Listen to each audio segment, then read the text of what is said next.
Spider-Man is begging Norman Osborn for help. Norman freaking Osborn. Spider-Man writers will write Peter Parker as this weak-willed fool who needs help to win fights against his most mundane rogues. He's losing fights to Vulture. He can't break out of handcuffs. He gets weak in the knees when he acts Black Cat out. Who is this character we are all reading?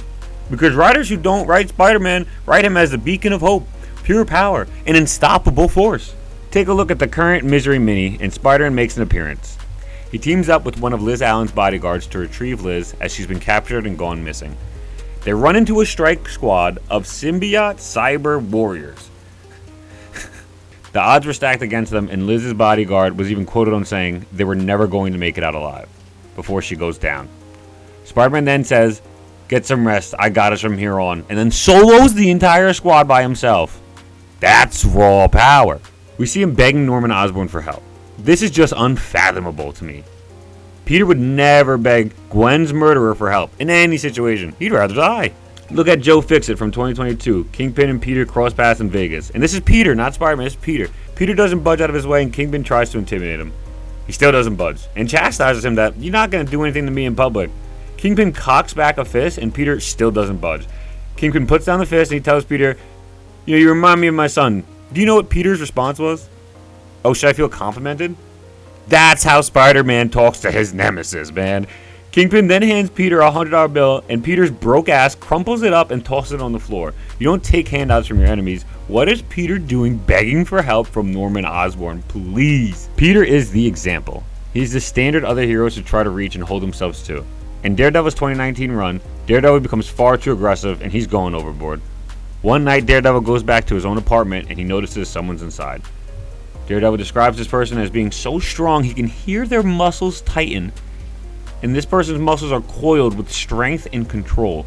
He is pure power and doesn't even know it, the best of us. These are Daredevil's words, and he is talking and speaking of Spider-Man. If that wasn't enough to show how other heroes view Spidey, Spider-Man proves it in that scene that he is the standard and the beacon. He gives Daredevil a very powerful, stern, and heartfelt speech about how Daredevil's done.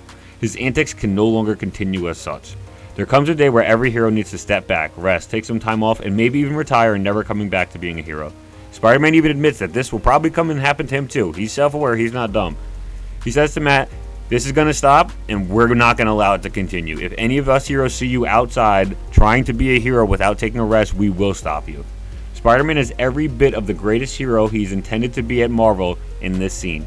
It's a shame Spider-Man writers don't see him like this. Peter's shown not being able to break through handcuffs and getting beat up by random street thugs. This is the same Peter who took on the Avengers and won, who tanked direct hits from Blade and Captain America, but random street thugs are leaving him to a bloody pulp. Come on. Spider-Man is just a great mentor, man. In Uncanny Spider-Man, this is not a Spider-Man book, it's an X-Men book. Spider-Man takes Nightcrawler under his wing during the current climate in Marvel where, yet again, mutants are being hunted down. Spider-Man is shown teaching Nightcrawler how to be a street-level hero, saving people one at a time and slowly causing a difference. Spider-Man also understands there's a lot going on with Kurt due to the mutants being hunted and there's Kurt turning into a monster a while back. Spidey tells Nightcrawler he doesn't have to explain himself to him and that he knows Nightcrawler is a good person. This is what we want to read from Spider-Man in his books. We don't want to see him beg his enemies for help. We want to see him stand up to his enemies every chance he gets.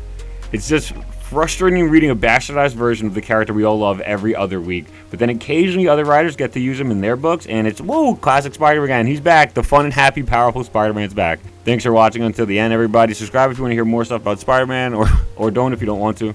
I'm out, y'all. Peace.